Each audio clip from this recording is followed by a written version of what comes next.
Welcome to another production by the Millennial Mechanical Therapist. Your hosts, Dr. Joseph Gravino and Dr. Clay Case, are two physical therapists trying to treat health issues mechanically.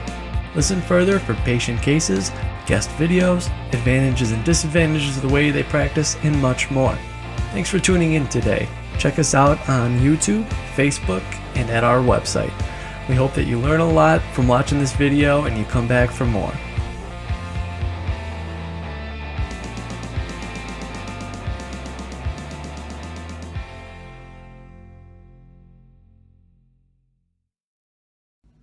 Hello everybody, I'm the Millennial Mechanical Therapist, and today we're starting part 1 of 2 on bilateral extremity symptoms.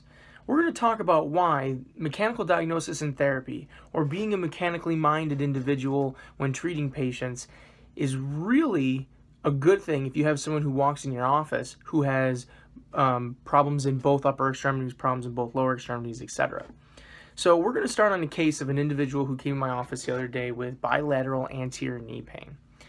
Younger female who, with no trauma, described bilateral anterior knee pain and randomly within the past couple months had right-sided low back pain, which wasn't present now, and left-sided anterior thigh pain, which again wasn't present now. She denied things like numbness and tingling, bowel and bladder issues, even pain with coughing. What she did kind of give some note to was she did fall and she felt like her legs gave out. Continued use of the lower extremities usually yields a worsening of the symptoms. She even felt at one point in time that the knees were hot to the touch, but could never note any swelling or clicking or locking. If we go into the better worse section, was very kind of wishy-washy. There was no real clear direction of preference, no real clear idea of what joint was really the sinister one causing her problems. And again, this will be attached. There will be a link attached to this video so you can find her eval sheet so you can kind of see what I'm talking about and follow along. Things that made it worse consistently were bending activities, the first few steps after sitting for a while, and just walking. Things that sporadically or intermittently caused her problems were ascending stairs, standing, sitting, and rising. So really no clear thing on whether it's low back, hip, knee. And then if we get more into the objective exam, things, really she had no loss of range of motion in the knees, the hips, not even really the lumbar spine.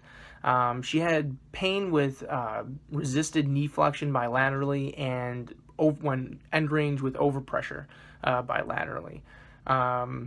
So I started going through some repeated movements of her lumbar spine, and flexion really didn't do anything to her. It didn't cause her any pain. We did flexion and sitting to start. Really didn't cause her any pain and didn't seem to influence any of the mechanics. I then got her on the table and just lied her prone. And I believe just lying prone decreased some of her symptoms. And then we went further into prone prop. She did note that sometimes just being off the extremities would feel good. And that was, again, I believe she stated that earlier in the history as well. And then I made her do a press-up. And within a few of the press-ups, she had no symptoms. So we went through a round of 10. And again, I wasn't taking this all, as the magic pill, so to speak, because she did voice that sometimes just not being on the extremities caused discomfort, or caused a relief of discomfort. Well, I checked mechanics after.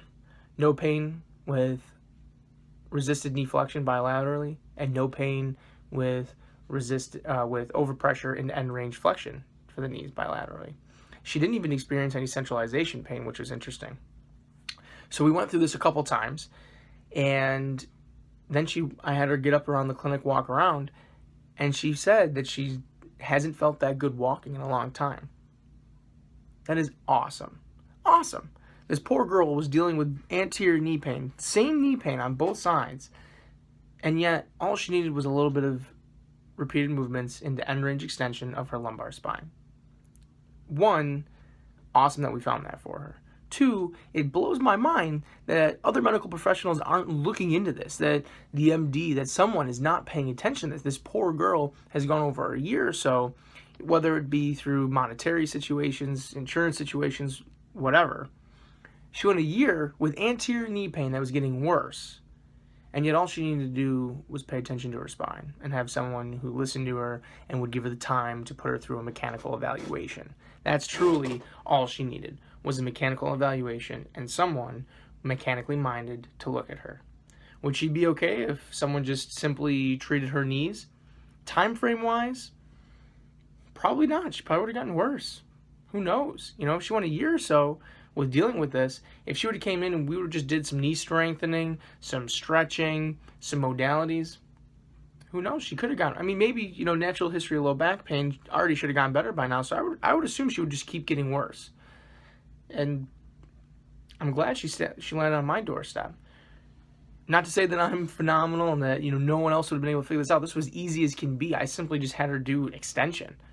I'm sure loaded extension and standing would have done it, but she seemed to want to lie down. She seemed like the type of individual. I just had a good read from her that extension and lying would probably be a little bit nicer on her than extension and standing. And I didn't get burned this time. All right, didn't get burned this time. So trust me, you're going to see some more me getting burned. I promise you, it's coming up soon. Moral of the story: be mechanically minded. Give your patients what they deserve, the mechanical assessment. You don't have to be phenomenal. All you have to do is try and listen.